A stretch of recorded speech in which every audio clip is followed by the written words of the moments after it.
وصلنا لخواص الصور المتكونة بالمرآة المقعرة. بس قبل ما نتكلم في الموضوع ده لازم الأول نرسم مرآة مقعرة بواسطة البرجل اللي قصادنا. أنا فاتح البرجل على الآخر عشان يبقى نصف قطر الدايرة أو الكرة اللي المرآة المقعرة جزء منها يبقى كبير، وبالتالي التقوس بتاع المرآة يبقى قليل. وانت اصلا معاك المسطره اللي جايه لك مع كتاب الامتحان هتسهل لك الموضوع ده خالص. فيه المرآة والعدسة المقعرة والعدسة المحدبة والمرآة المحدبة، وفيه مكان للبقرة والمركز التكور. هتستريح جدا مع المسطرة دي، هتقدر تنفذ الموضوع ده عملي بإيدك كويس خالص. طبعا أنا أنصحك إنك تشتغل الأول بإيدك، تعمل مرآة مقعرة، وبعدين تنفذ عليها الست حالات اللي احنا هنشوفهم دلوقتي. بعد ما رسمنا المرآة المقعرة طبعا هنحدد مركز تكور المرآة اللي هو مكان سن البرجل. في منتصف المسافة ما بين قطب المرآة المقعرة ومركز التكور توجد البؤرة الأصلية للمرآة المقعرة. هنرسم دلوقتي المحور الأصلي للمرآة المقعرة اللي عندنا،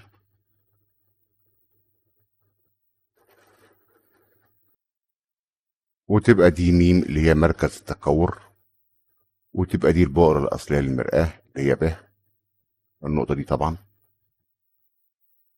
ونظهر طبعا ان ده السطح العاكس للمرآة وده الظهر بتاعها.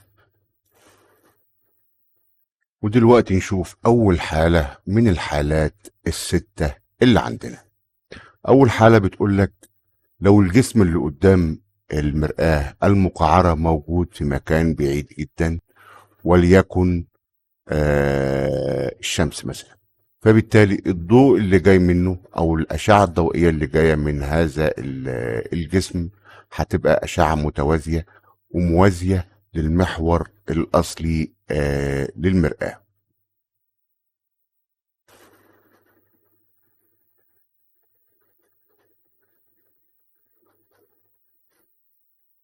وبالتالي هذه الاشعه المتوازيه لما تنعكس من على سطح المرآة هتتجمع او هتمر بالبؤره الاصليه للمرآة.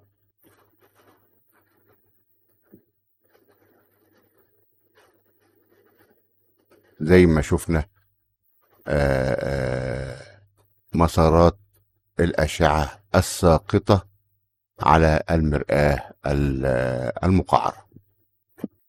ما ننساش نكتب المسارات بتاعتها. اتجاهات الأشعة هي أشعة ساقطة طبعا متوازية، وهتنعكس متجمعة عند البؤرة.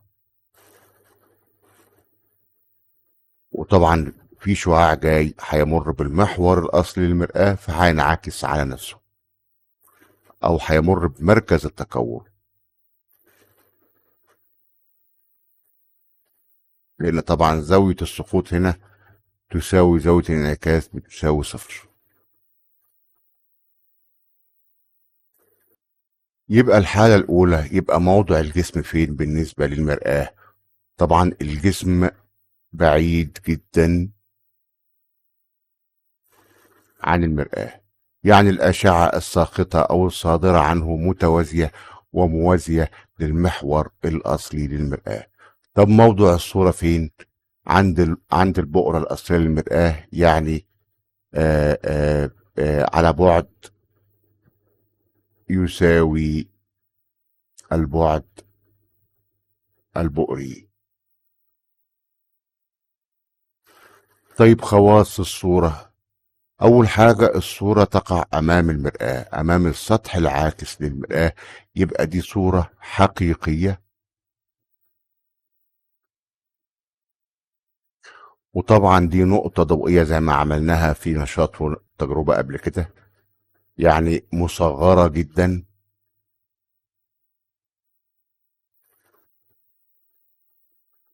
كل الحالات الستة اللي عندنا الصور المتكونة أمام المرآة حقيقية، في باستثناء الحالة الستة هتكون صورة تقديرية. طبعا مصغرة جدا هذه الصورة لأنها طبعا نقطة ضوئية أو بقعة ضوئية. الحالة التانية، الجسم بقى على بعد أكبر من ضعف البعد البؤري. احنا عارفين لغاية هنا البعد البؤري لغاية مركز التكور ضعف البعد البؤري. يعني المسافة بين مركز التكور وقطب المرآة ضعف المسافة ما بين قطب المرآة والبؤرة الأصلية للمرآة. احنا كل مرة بنقرب لسطح العدسة. أول حالة كان الجسم بعيد جدا، دلوقتي قربنا الجسم بقى على مسافة أكبر من ضعف البعد البؤري، وهنفترض إنه في المكان ده.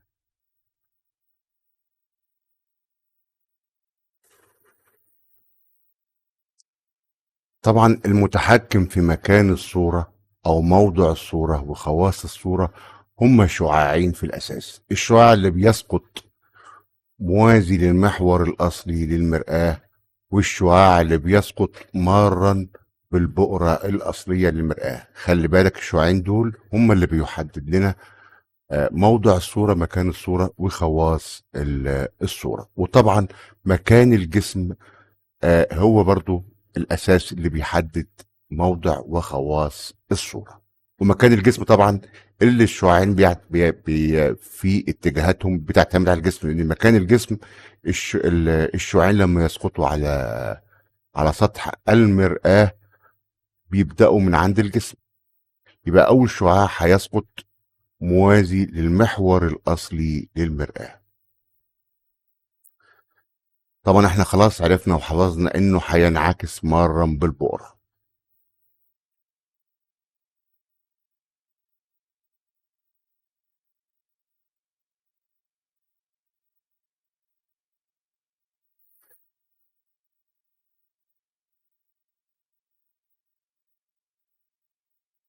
تاني شعاع هيسقط على سطح المرآة مرا بالبؤرة، وهينعكس طبعا موازي للمحور الأصلي للمرآة.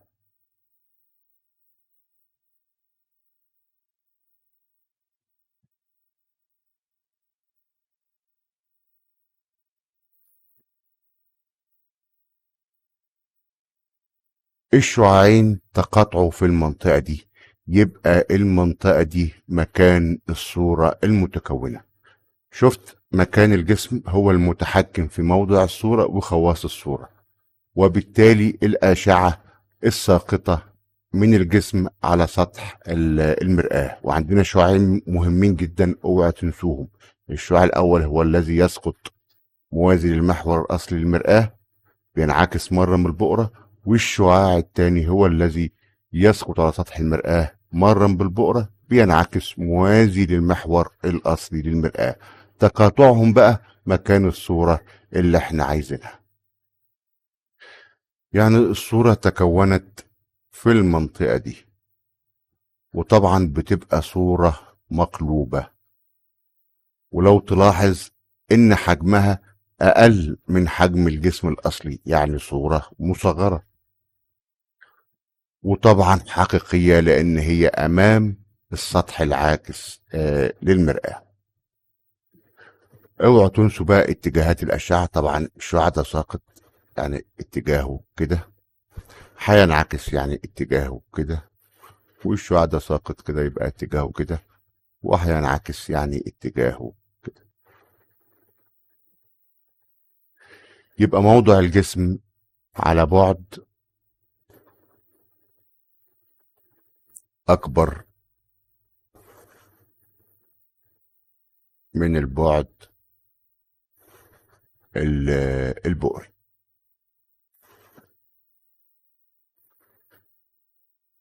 موضع الصورة ما بين البؤرة ومركز التكون. يعني تقدر تقول على بعد أكبر من البعد البؤري وأقل من ضعف البعد البؤري. على بعد أكبر من البعد البؤري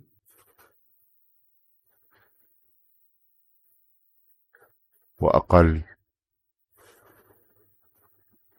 من ضعف البعد البؤري. خواص الصورة زي ما انت شايف طبعا هي امام السطح العاكس للمرآة تبقى صورة حقيقية. وبالمناسبة انا نسيت اقول حقيقية، يعني اقدر استقبلها على حائط، اقدر استقبلها على ورقة، اقدر استقبلها زي البروجيكتور كده، او زي اللي انت بتشوف بيه بعض الافلام. بيبقى الحائط عبارة عن الحائط اللي قدامك اللي انت بتشوف عليه الصور اللي خارجة من البروجيكتور. فبالتالي طالما الصورة حقيقية يبقى اقدر استقبلها على حائط. وطبعا صورة مقلوبة ومصغرة، حجم الجسم اكبر من حجم الصورة، طول الجسم اطول من الصورة، يبقى حقيقية مصغرة ومقلوبة.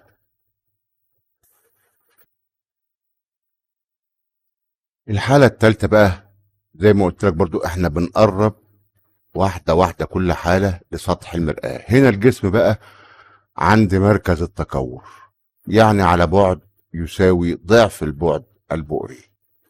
ادي الجسم،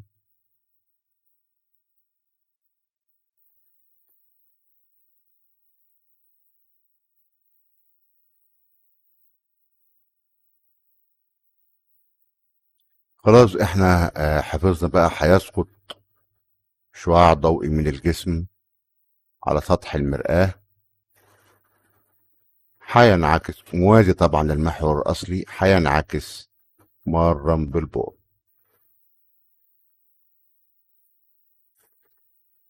وهيسقط شعاع تاني مرا بالبؤرة،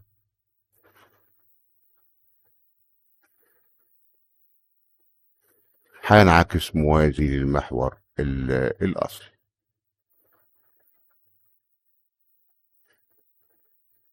ولو تلاحظ هنا ادي طبعا الشعاعين اتقابلوا او تقاطعوا في النقطة دي بعد ما حصل لهم انعكاس، فده مكان الصورة بتاعتنا. فطبعا برضو صورة مقلوبة. ودي اتجاهات الأشعة بتاعتنا، ده ساقط، ده منعكس، ده ساقط، وده منعكس، ودي نقطة التقاطع مكان تكون الصورة. يبقى الجسم كان فين؟ على بعد يساوي ضعف البعد البؤري، يعني عند مركز التكون، على بعد يساوي ضعف البعد البؤري.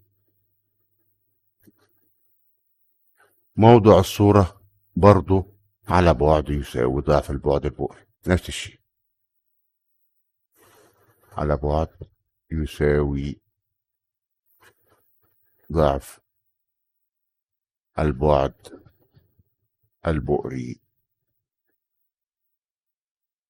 خواص الصورة، أول حاجة أمام السطح العاكس تبقى حقيقية،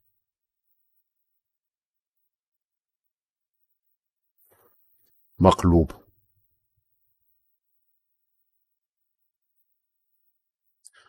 بس هنا بقى مش مصغرة، مساوية في الحجم للجسم الأصلي، مساوية للجسم في الحجم.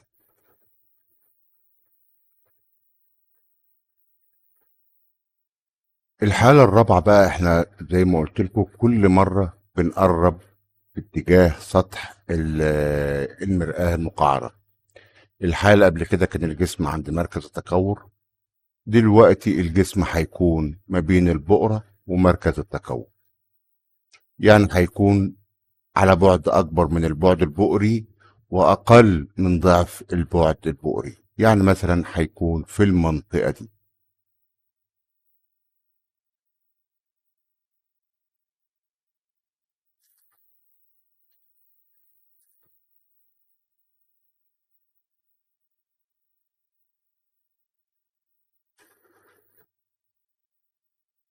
وخلاص احنا حفظنا. هيسقط شعاع يوازي المحور الأصلي للمرآة، هينعكس مرا بالبؤرة،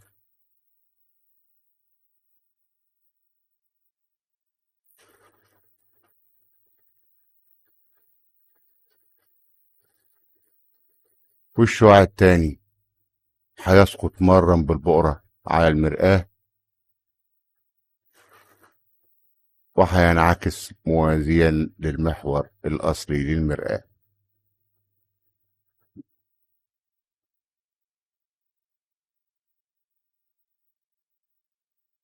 تقاطعوا هنا يبقى مكان الصورة هنا، يبقى ده مكان الصورة.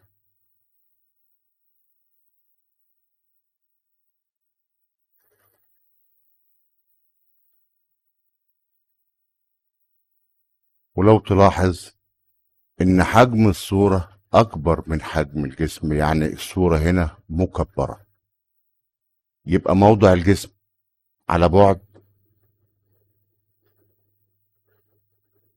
أكبر من البعد البؤري،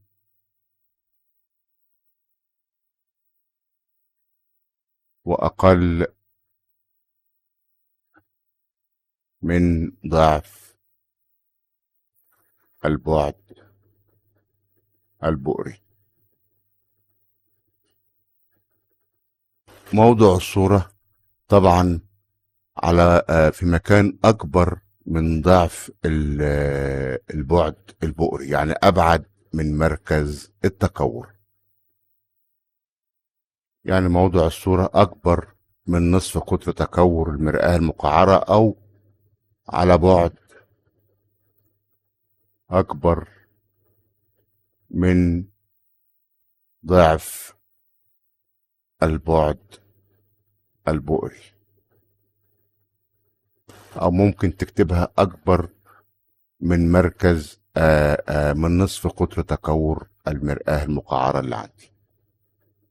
خواص الصورة بقى زي ما انت شايف، أولا أمام المرآة يبقى صورة حقيقية أقدر أستقبلها على حائل، وطبعا مقلوبة،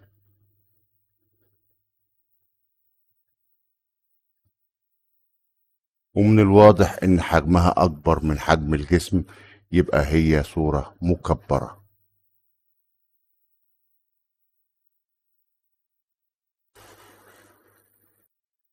طبعا نسينا نرسم اتجاهات الأشعة الساقطة والمنعكسة. ده شعاع ساقط، ده منعكس، ده ساقط، وده منعكس. الحالة الخامسة، احنا كل شوية بنقرب زي ما قلت لكم. الجسم بقى هيبقى على بعد، او يبقى عند البؤرة، يعني على بعد يساوي البعد البؤري. ده مكان الجسم بتاعنا، هيسقط منه شعاع موازي للمحور الأصلي للمرآة المقعرة. الشعاع ده هينعكس طبعا مرا بالبؤرة. هنا بقى عاوزك تركز في الحالة الخامسة. مش هينفع يسقط من الجسم وهو مواجه سطح المرآة العاكس شعاع يمر بالبؤرة، يبقى هيسقط منه شعاع عمودي على سطح المرآة المقعرة. وطالما هذا الشعاع سقط عمودي على سطح المرآة المقعرة، هينعكس مرا بمركز التكور. دي خدتوها في الخواص طبعا قبل كده. الدرس لازم تذاكروه كويس من الأول عشان الحاجات دي مهمة. يبقى هينعكس هذا الشعاع مرا بمركز تكور المرآة. يبقى ده شعاع ساقط، وده منعكس، وده ساقط برضه وانعكس على نفسه لأنه عمودي على السطح العاكس للمرآة، وبالتالي الأشعة زي ما انت شايف هنا انعكست متوازية، يعني لن تتقاطع أبدا، وبالتالي لن تتكون صورة للجسم. يبقى موضع الجسم على بعد يساوي البعد البؤري، يعني عند البؤر.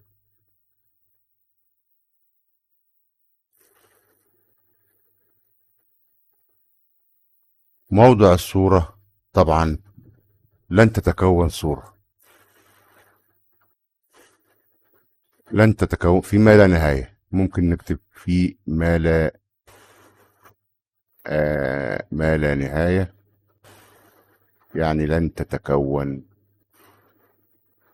صورة، لأن الأشعة المنعكسة انعكست متوازية. وخواص الصورة طبعا مفيش صورة عندي عشان أعرف الخواص بتاعتها. الحالة السادسة والأخيرة، احنا كل شوية بنقرب لسطح المرآة. الجسم على بعد أقل من البعد البؤري، يعني تقدر تقول هنا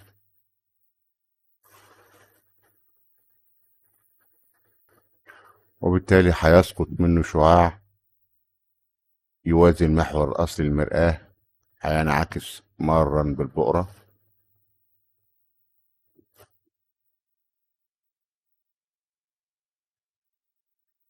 ومش هينفع برضه يسقط منه شعاع مرا بالبؤرة، لأن الجسم مواجه للعدسة، ظهره للبؤرة الأصلية للمرآة، فبالتالي هيسقط شعاع عمودي على سطح المرآة، وبالتالي هينعكس مرا بمركز التكور. يبقى ادي شعاع هيسقط عمودي على سطح المرآة، وبالتالي هينعكس مرا بمركز التكور.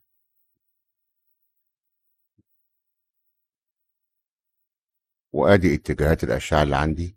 ادي الشعاع الساقط موازي للمحور الاصلي، وادي اتجاهه لما انعكس مرا بالبؤرة، وادي الشعاع اللي سقط عمودي على على سطح المرآة وانعكس مرا بمركز التكور. هنا بقى الصورة لو تلاحظ هيتكون خرف في المرآة نتيجة لتقاطع امتدادات الأشعة المنعكسة. امتدادات الأشعة المنعكسة اتقابلت عند النقطة دي،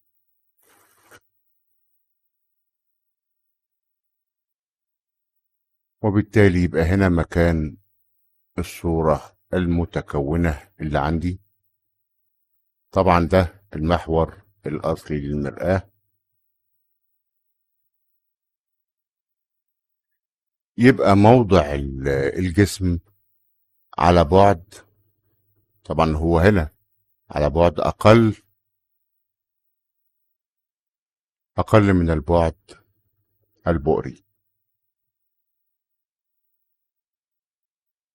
يعني بين البؤرة وقطب المرآة أو سطح العدسة. موضع الصورة، طبعا الصورة اتكونت خلف المرآة، خلف السطح العاكس. خواص الصورة، طبعا الصورة دي متكونة خلف المرآة، تبقى مش حقيقية، تبقى تقديرية، وبالتالي لا يمكن استقبالها على حائل، زي الصورة المتكونة بالمرآة المستوية. وانت لو تلاحظ ان هي معدولة، يعني معتدلة. ولو تلاحظ ان هي اكبر في الحجم من الجسم الاصلي، يعني مكبرة.